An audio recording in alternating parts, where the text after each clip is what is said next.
After the massacre, Earth declared, "We're done being civilized." Part 5. The new order, the Valori homeworld, was called Valorous Prime.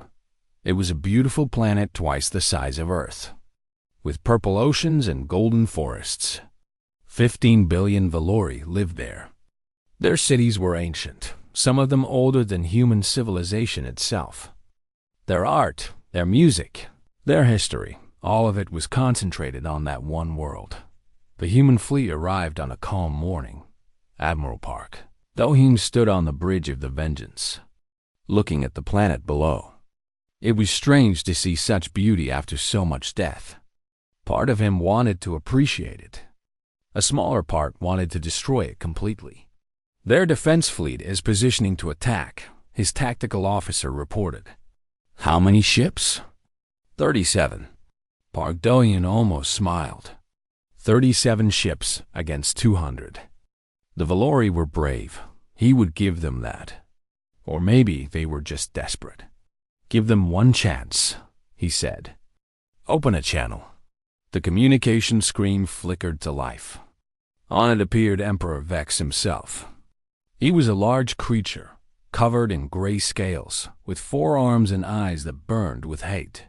"Humans," Vex said, "you have come far, but this is our home. We will fight to the last warrior." Park Do-hyun looked at him calmly. "You have 1 hour to surrender unconditionally. If you do not, we will destroy your fleet and begin bombardment of your planet." "You would not dare." "There are 15 billion people on this world. There were 12 million on Kepler-7. Park Do-hyun's voice was like ice. "You did not care about them." "Why should I care about you?" The Emperor's eyes narrowed. "You are bluffing. Humans do not destroy planets. You are soft, weak, civilized. We were civilized. You ended that." The channel closed. The Emperor had made his choice. The battle was short. The Valori fought bravely, but they were outnumbered and outgunned. Their ships were destroyed one by one. Some tried to ram the human vessels in desperate suicide attacks. Others tried to flee. None escaped. When the last Valori warship was burning, Admiral Park Do-hyun gave the order: begin planetary bombardment. Kinetic bombardment was simple but terrifying. Large pieces of metal were dropped from orbit. They hit the ground at incredible speeds, releasing more energy than nuclear bombs. They could not be stopped. They could not be defended against. The first targets were military bases, then shipyards, then government buildings. The metal rods fell like rain from an angry god. Cities that had stood for thousands of years were destroyed in seconds. After 3 days, the Emperor called again. "Stop!" He screamed. His face was covered in dust and blood. "We surrender. We give you everything. Just stop." Park Do-hyun considered the offer. The logical part of his mind said to accept. The war was won. Further destruction served no purpose. But then he thought of his wife, his daughters, the burned toy he still kept in his pocket. "I will stop the general bombardment," he said finally. "But I have conditions. Anything. Every military commander who participated in the Kepler-7 massacre will be handed over to us for execution." I cannot." "You can, and you will. Every one of them. You have 24 hours to produce a list." The Emperor's face twisted in agony, but he nodded. The executions took place on the burned surface of Valorous Prime. 347 Valori officers. They were brought out one by one, their crimes read aloud, and then killed by human soldiers. It was not a battle. It was not even revenge. It was simply justice, cold, final, and absolute. Admiral Park Do-hyun watched every execution. He did not enjoy it. He did not feel satisfaction. He felt nothing at all. The hole in his heart where his family used to be remained empty. When it was over, Emperor Vex was brought before him in chains. The mighty ruler of the Valori Empire now knelt in the dirt, broken and defeated. "What will you do now?" Vex asked. "Kill me too." Pardoyan looked at him for a long moment. "No, you will live. You will rule what remains of your empire. But you will remember every day what you caused. You will see the ruins of your cities. You will count your dead. And you will know that you brought this upon yourself." He turned and walked away, leaving the emperor kneeling in the ashes of his world. The news of the human victory spread across the galaxy. Every species watched in shock. The humans, the soft, peaceful, friendly humans, had destroyed one of the oldest empires in known space. They had shown no mercy. They had followed no rules. They had simply won. The Galactic Council called an emergency meeting. This time, they did not invite the humans. They discussed what to do about this new threat. Some wanted to form an alliance against humanity. Others wanted to negotiate. Others simply wanted to hide. In the end, they did nothing. They were too afraid. President Kim Subin traveled to the council personally. She walked into the great chamber, her footsteps echoing in the silence. Every representative watched her with fear in their eyes. She stood in the center of the room, a small human woman surrounded by hundreds of alien species. "You are afraid of us," she said. It was not a question. "Good, you should be." She paused, letting the words sink in. "For 200 years, we played by your rules. We were polite. We were patient. We were peaceful. And what did it get us? Insults, mockery, and finally, the murder of 12 million of our people." She walked slowly around the chamber, looking at each representative. "You watched our people die. You did nothing. You told us to accept it, to move on, to be civilized." Her voice hardened. "We have learned our lesson. We will not forget what you did and what you did not do. From now on, humanity will protect itself. We will not wait for your permission. We will not follow your rules.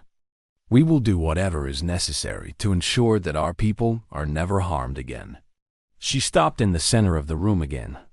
"But we are not monsters. We do not want to conquer you. We do not want to destroy you. We want to live in peace." A small wave of relief went through the chamber. "However," she continued, "if any species threatens us again, we will respond. Not with words, not with diplomacy, with fire. Remember Valorous Prime. Remember what we did to an empire that thought we were weak. And remember that we can do the same to any of you." She turned to leave, then stopped. "One more thing. We will be rejoining the Galactic Council. But this time, we will have a permanent seat on the Security Committee. We will have veto power over any military action. And we will be treated as equals. And if we refuse?" One of the representatives asked, his voice shaking. Kim Subin smiled. It was not a friendly smile. "I do not think you will refuse." No one refused. Admiral Park Do-hyun returned to Earth as a hero. But he did not feel like one. He refused parades. He refused medals. He asked only for permission to retire. On his last day in uniform, he visited the memorial for Kepler-7. It was a simple wall with 12 million names engraved on it. He found his wife's name, his daughter's names. He touched the cold stone and finally allowed himself to cry. An old soldier approached him. It was Sergeant Nam Jie, the woman who had lost her husband and son. "Sir," she said quietly, "was it worth it?" Park Do-hyun thought for a long moment. "I don't know," he finally answered. "We won. We survived. But we became something I never wanted to be. Something I never wanted my children to see. They would understand. Maybe." He wiped his eyes. "Or maybe they would be afraid of what we became." He placed his hand on the wall one more time. "But we are still here. Humanity survives. And no one will ever hurt us like this again." He straightened his uniform one last time, then walked away. Behind him, the names on the wall caught the sunlight. 12 million people who had died so that humanity could live. The galaxy had learned a terrible lesson. Humans were not weak. They were not soft. They had simply chosen to be kind. And when they stopped choosing kindness, nothing in the universe could stop them. From that day forward, no species ever attacked Earth again. They remembered the massacre. They remembered the war. And they remembered the fire. Humanity had returned to civilization. But the universe would never forget the day they almost didn't. The wolves had gone back to sleep. But they slept with one eye open. Forever. After the massacre, Earth declared, "We're done being civilized." Part 4. No mercy, no quarter. The Crimson Nebula was beautiful. Red and purple clouds of gas stretched across space for millions of kilometers. Stars were born there, their light creating rainbows through the cosmic dust. For thousands of years, travelers had stopped just to look at its beauty. Now it would become a graveyard. The Valori had gathered their remaining fleet at the nebula. 120 warships, everything they had left. They had pulled ships from every colony, every outpost, every defensive position. This would be their final stand. If they lost here, they lost everything. Commander Kang Minho studied the enemy formation from his flagship. He was a young man for his position, only 42, but the war had killed many senior officers. He had been promoted 3 times in 6 months. Not because he was special, but because he was still alive. 120 ships, his tactical officer reported. "We have 12. Kang Minho nodded slowly. The numbers were terrible. 10 to 1. Any other species would retreat. Any sane person would wait for reinforcements. But the humans were not feeling sane anymore. "Signal all ships," he said. "Today, we end this." The battle began at 0600 hours. The Valori commander, a veteran named Admiral Vex, expected the humans to be careful, to use their speed and tricks, to fight from a distance. Instead, the human ships flew straight at them. "What are they doing?" Vex demanded. "This is suicide." It looked like suicide. The human ships were small compared to the Valori vessels. They should have been destroyed in seconds. But they were not. The human ships moved in patterns that made no sense to Valori computers. They dodged and weaved, spinning through space in ways that seemed impossible. Their weapons fired constantly, hitting weak points that no one should have known about. How are they doing this? Vex screamed. He did not know about the neural enhancements. He did not know that human pilots could now think faster than any computer. He did not know that their brains and their ships had become one. Pilot Osujin flew her cruiser, the Bright Star, through the chaos. She was 26 years old and had been flying since she was 12. The neural enhancement had made her even better. She could feel her ship like it was her own body. Every gun, every engine, every sensor was part of her.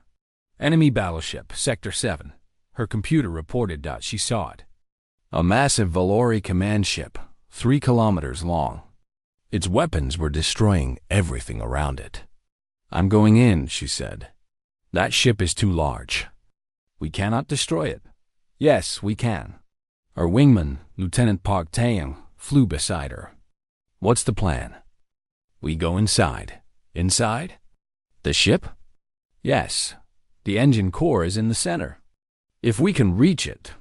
Park Taeyang understood. "We won't survive. No, we won't." She was calm. She had made peace with death weeks ago. "But that ship will die, and thousands of humans will live. Then let's do it." They flew toward the battleship. The Valori guns tried to stop them, but they were too fast, too unpredictable. They found a damaged section of the hole created by earlier fighting and flew inside. The interior of the ship was a maze of corridors and chambers. They had only seconds before the Valori would close off the route. Oh, Sujin flew faster than she had ever flown before. Her mind was perfectly clear. She thought about her parents back on Earth. She thought about her little sister who had been killed on Kepler 7. She thought about all the children who grow up safe because of what she was about to do. I see it, she said. The engine core. 10 seconds. I'm with you, Park Tae-young replied. They flew together, side by side, into the heart of the enemy ship.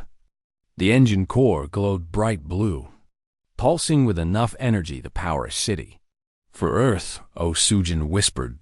Both ships crashed into the core at the same moment. The explosion was visible from every ship in the battle. The Valori battleship broke apart from the inside, a flower of fire blooming in space. The blast destroyed 3 other Valori ships that were too close.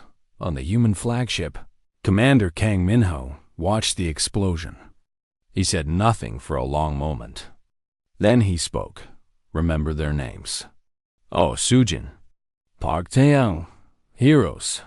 The battle continued, but the destruction of the battleship had broken the Valori spirit. Their formation fell apart. Ships began to flee in random directions.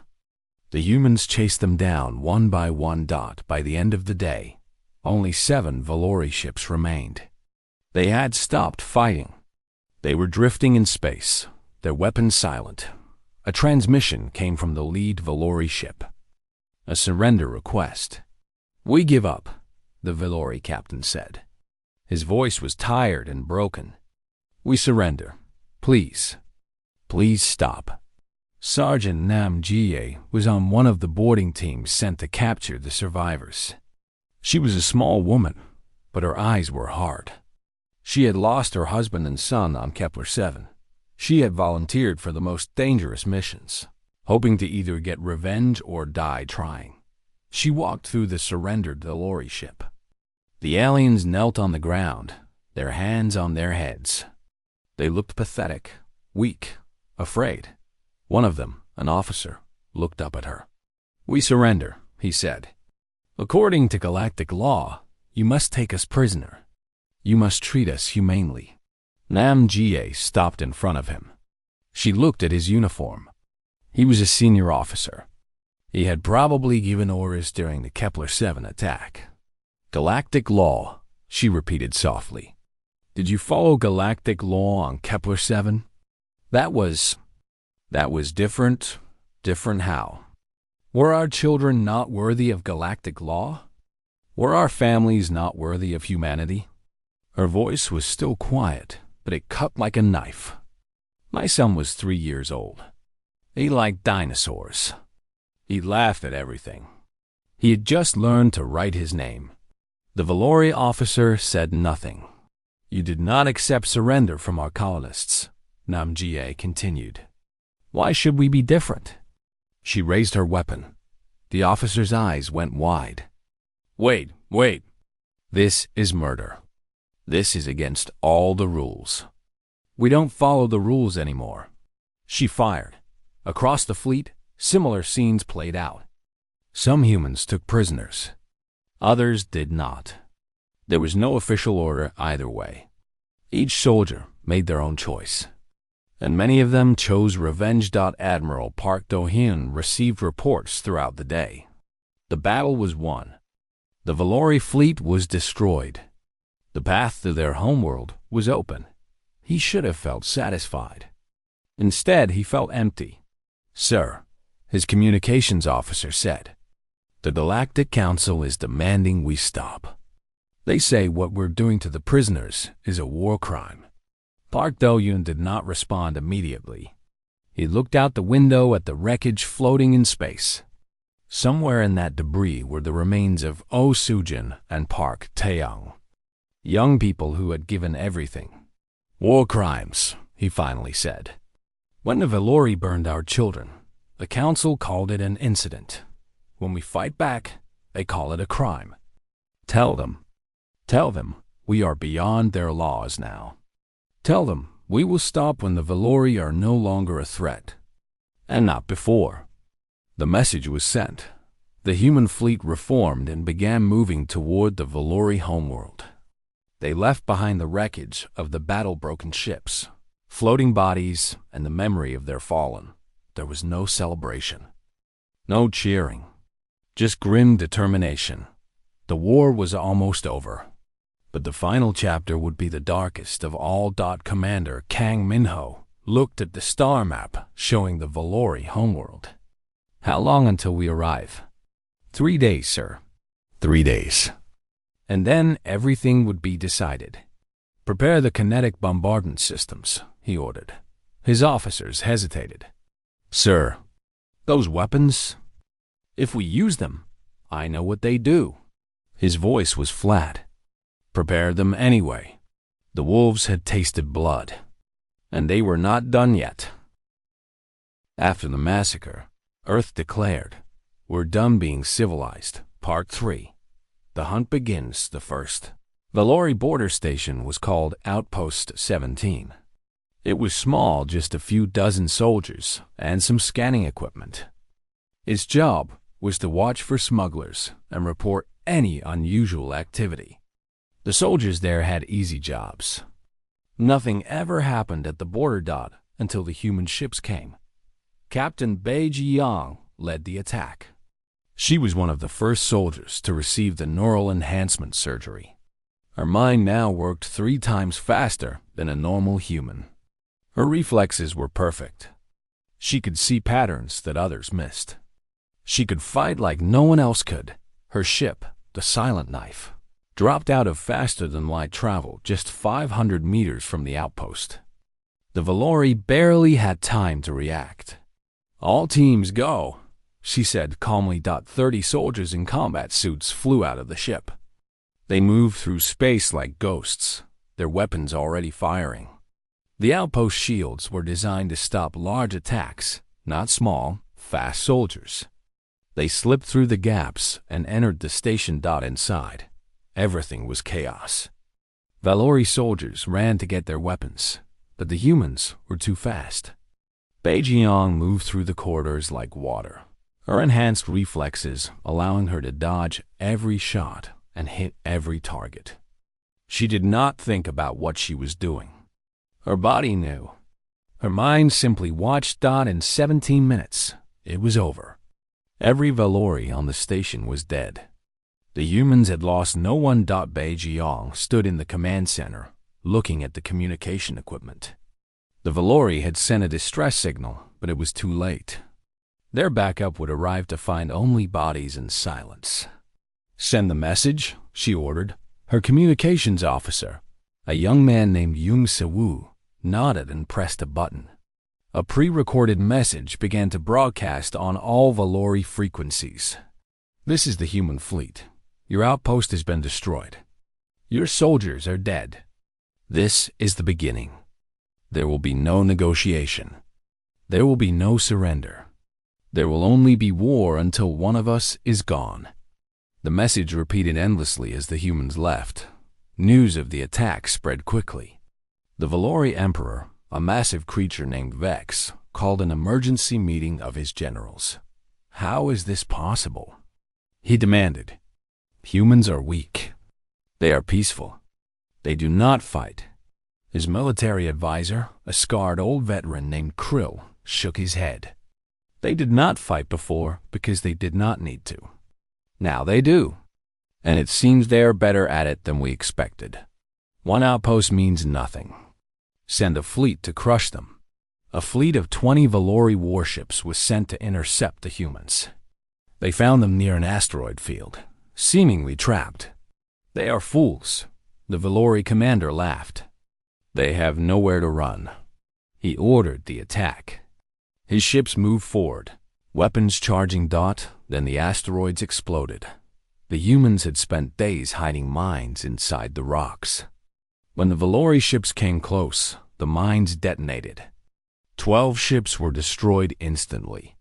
The remaining 8 were damaged and confused. The human fleet came out of hiding. They did not fight like other species. They did not form neat lines and exchange fire from a distance. They flew directly at the enemy, weaving between shots, getting so close that the Valori's larger weapons could not aim properly. Admiral Park Do-yoon watched from his flagship. His face showed no emotion. "The third wave is ready, sir," his tactical officer reported. "Send them." Small, unmanned ships launched from the fleet. They were called Wasps, tiny, fast, and loaded with explosives. They flew into the damaged Valori ships through the holes created by the mines. Inside, they detonated, destroying the vessels from within. In 30 minutes, the entire Valori fleet was gone. Back on the Valori homeworld, the Emperor received the news. He did not believe it at first. 20 warships destroyed by humans? This cannot be right, he said. But it was. And it was only the beginning. Intelligence officer Wang Taiwu worked on the human flagship, listening to Valori communications. He was a quiet man with glasses and nervous habits. He had never been in combat before. But his job was important. He found out what the enemy was thinking. "They are calling us the mad species," he reported to the admiral. "They say we fight without logic, without reason. They do not understand why we do not negotiate." Park Do-yoon nodded slowly. "Good. Let them wonder. Let them fear. Sir, the other galactic species are watching. The Council has called another emergency meeting." "What are they saying?" Wang Taiwu looked at his screens. "Most of them are scared. They expected us to lose quickly. Now, they are not sure what will happen. They should be scared. When we are done with the Valori, they will know what happens to those who stand against us." The Galactic Council sent a representative to speak with the humans. Ambassador Shin Yoonji received him aboard the flagship. She was a tall woman with cold eyes and a sharp tongue. She had been a lawyer before becoming a diplomat. She knew how to fight with words. The representative was from a species called the Drothian Thin, gray-skinned creatures who prided themselves on being neutral. "The Council demands that you stop your attacks," the Drothian said. "This war threatens the stability of the entire galaxy." Shin Yoonji laughed. It was not a friendly sound. "You demand? The same council that watched our people die? The same council that offered us nothing but condolences and committees? The past cannot be changed. But the future is ours to decide." Shin Yoonji stepped closer to the alien. "You had your chance to help. You chose to do nothing. Now you come to us with demands? You tell us to stop? If you continue this path, you will become a threat to everyone." "Good." She smiled, but it was a cold smile. "You should have thought about that before you let our children burn. Now, go back to your council. Tell them we are not interested in their words. Tell them to stay out of our way. Because if any species helps the Valori, we will treat them as enemies too." The Drothian left quickly. His hands were shaking. On the ground of a captured Valori colony, Choi Yerim led a squad of enhanced soldiers. The neural enhancements had changed her. She was faster, stronger, and saw the world differently now. Combat was like a dance to her, beautiful in its own terrible way. "3 hostiles, building on the left," she said. Her enhanced eyes could see through walls using heat detection. Her team moved silently. They entered the building, cleared it in seconds, and moved on. The Valori soldiers never saw them coming. Choi Yerim found a Valori civilian hiding in a basement. It was female, holding 2 small children. They looked at her with terror in their eyes. For a moment, she hesitated. These were not soldiers. They were just a mother and children, like her own mother had been. But then she remembered. The Valori had not cared about human mothers and children. They had burned them all without mercy. She turned and walked away. She did not hurt them, but she did not help them either. Let them live with the fear. Let them understand what it felt like. "Area clear," she reported. Moving to next target. The hunt continued. Every day, The humans took more territory. Every day, more Valori died. And every day, the galaxy watched in growing horror. They had thought humans were soft, weak, easy to control. They were wrong. Humans were not soft. They had simply chosen to be gentle. And now, they were choosing something different. The Valori Empire had awakened a monster.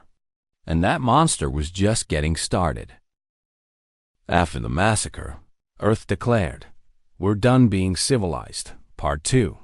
The wolves awakened. The factories of Earth had been quiet for 50 years. After humanity joined the Galactic Council, there was no need for weapons of war. The old military bases became museums. The battleship yards became tourist attractions. Children learned about war only in history books. It was something their ancestors did, not them. All of that changed in one night. General Lee Junha stood in front of a massive metal door deep underground. He was 60 years old, with a face like carved stone. He had been a soldier his entire life, but he had never fought a real war. He had trained for one. He had prepared for one. He had prayed it would never come. Now it was here. "Open it," he ordered. The door had not been opened in decades. It required 3 keys, held by 3 different people. The locks were mechanical, not electronic, so they could not be hacked. Behind the door was something humanity had promised never to use. The door opened with a deep groan. Cold air rushed out, carrying the smell of metal and oil. Inside was a room the size of a sports stadium. And inside that room were the weapons of old Earth, Project Blackout. When humanity first developed faster-than-light travel, they also developed weapons that could destroy planets. Bombs that could crack a world in half. Viruses that could kill entire species. Machines that could eat through any material. They built these things because humans always prepared for the worst. But when they met other species, they locked these weapons away. They wanted to be trusted. They wanted to be liked. General Lee Junha walked through the rows of sealed containers. Each one held something terrible. He stopped in front of one marked Kinetic Bombardment System. "Start with this one," he said. "Load it onto every available ship." His assistant, a young officer named Yu Jaeun, hesitated. "Sir, these weapons they're against galactic law." "If we use them? Galactic law?" The general laughed, but there was no humor in it. "The Valori killed 12 million of our people, and the galaxy did nothing. Their law means nothing to us now." The factories came back to life. Machines that had been sleeping for decades woke up. Workers came in by the thousands. Some were soldiers who had been waiting for this day. Others were civilians who wanted revenge. They worked side by side, day and night, building weapons that the galaxy had never seen. In a secret laboratory on the moon, Dr. Kang Minji led a team of scientists. She was young, only 35, but she was the best biologist on Earth. Her specialty was genetic modification. For years, she had used her skills to cure diseases and improve crops. Now she was using them for something else. "The Valori breathe nitrogen-heavy air," she explained to her team. "Their blood carries oxygen differently than ours. This virus will target their respiratory system specifically. It will not affect humans or any other species." One of her colleagues, a man named Han Dongwu, looked uncomfortable. "This is biological warfare. It's a war crime." Dr. Kang turned to look at him. Her eyes were red from lack of sleep. "She had lost a brother on Kepler 7. They killed my brother's children," she said quietly. "His wife. My nieces." The youngest was 4 years old. She was afraid of the dark and loved to draw pictures of flowers. Her voice cracked slightly. "Do not talk to me about war crimes." No one argued with her after that. In another facility, a young soldier named Choi Yerim walked into a white room. She was 28, small but strong, with short hair and steady hands. She had been one of the top soldiers in her class. Now she was volunteering for something that no one had tried before: neural enhancement. Dr. Al-Minsiok, the lead surgeon, explained the procedure. We will connect computer chips directly to your brain and nervous system. You will think faster, react faster. Your body will be able to do things normal humans cannot do. But the surgery is dangerous. The recovery is painful. And we do not know all the side effects. Choi Yaram nodded. Will I be able to fight better? You will be able to fight like 10 soldiers. Then do it. She lay down on the table.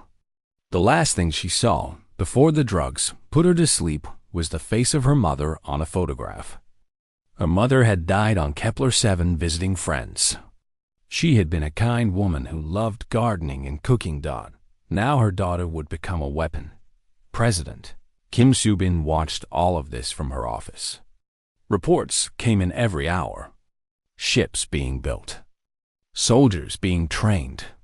Weapons being loaded. Every day, humanity grew stronger.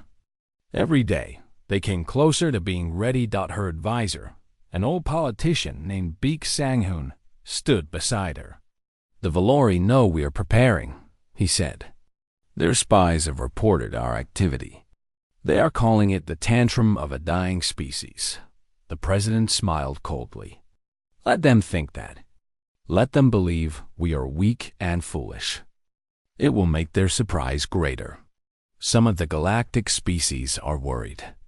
They think we might become a threat to everyone. Good. They should be worried.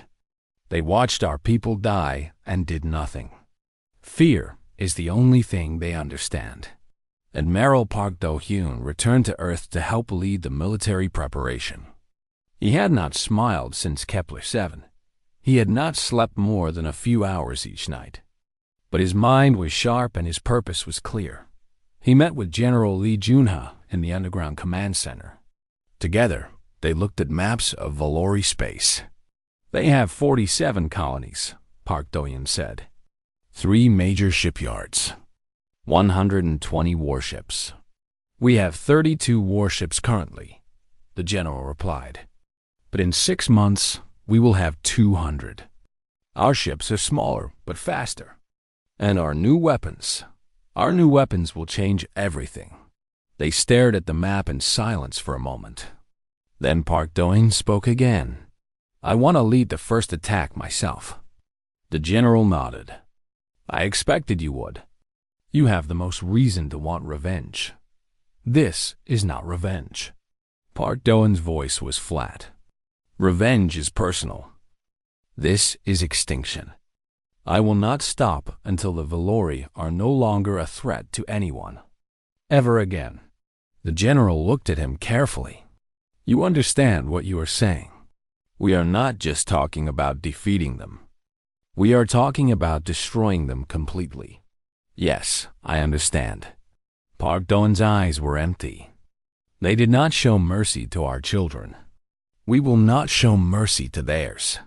6 months passed. The longest 6 months in human history. But finally, the day came. 200 warships gathered in formation above Earth. They were painted black with no markings.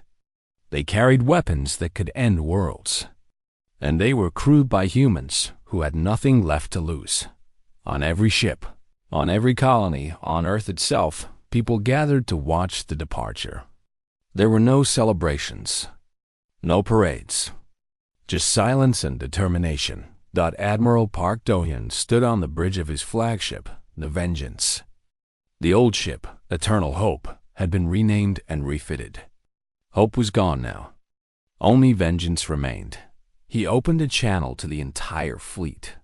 200 years ago, we left Earth to find new friends among the stars. We found only those who would use us, mock us, and murder us. Today, we leave again. But this time, we are not looking for friends. We are looking for enemies. He paused. The Valori think they know what humans are capable of. They are wrong. They've only seen our kindness. Now they will see our rage.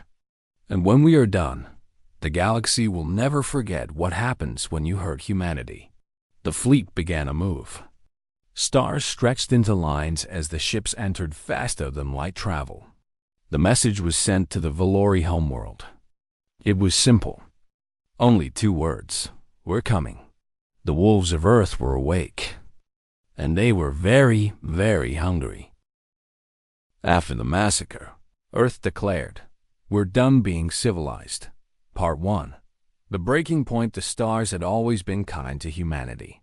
For 200 years, humans had traveled among them, building colonies, making friends with alien races, and trading goods across the galaxy. They followed every rule. They signed every treaty. They smiled at every insult from older, more powerful species who called them young and primitive. Humanity wanted peace. They believed that kindness would be returned with kindness. They were wrong. Admiral Park Do-yeon stood on the bridge of the battleship. Eternal Hope. He was a tall man with gray hair and tired eyes. At 52 years old, he had spent most of his life in space. He had fought pirates, rescued stranded ships, and negotiated with difficult alien diplomats. But he had never started a war. He believed in talking first and fighting last. His wife, Yoon-hana, lived on Kepler-7 with their 2 daughters. The colony was beautiful green fields, blue lakes, and clean cities. 12 million people called it home. It was supposed to be safe. It was far from any conflict zone.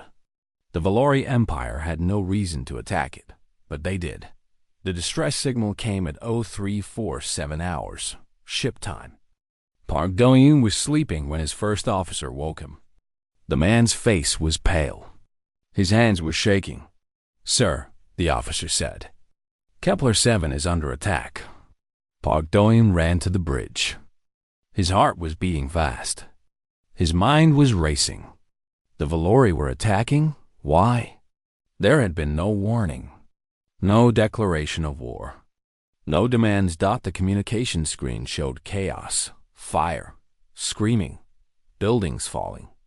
Valori warships filled the sky like angry insects. Their weapons turned everything to ash. People ran in every direction, but there was nowhere to go. The colony had no military. They had farming equipment and medical supplies. They had schools and hospitals. They had nothing to fight with. Park Do-yeon tried to call his wife. No answer. He tried again. Still nothing. The communication lines were dead. Everything was dead. "How long until we reach the colony?" he asked. 14 hours, sir. 14 hours. Too long. Far too long. He watched the screen for 6 more hours. He watched until there was nothing left to watch. The Valori ships finished their work and left. They did not take prisoners. They did not steal resources. They simply killed everyone and everything, then flew away. 12 million people. Gone. His wife. His daughters. Gone. Park Do-yeon did not cry. He did not scream. He simply stood there, staring at the empty screen, feeling something cold grow inside his chest. It was not sadness. It was not even anger. It was something deeper. Something darker. When the Eternal Hope finally reached Kepler-7, there was nothing but ash and silence. The beautiful green fields were black. The blue lakes were gray with dust. The cities were gone. Only broken stones remained. Search teams found no survivors. They found no bodies either. The Valori weapons had been thorough. Everything organic had been destroyed. Park Do-yeon walked through the ruins of his family's home. He found a small toy, a stuffed animal that belonged to his younger daughter. It was burned on one side, but still recognizable. He held it in his hands and finally allowed himself to feel. Back on Earth, the news spread quickly.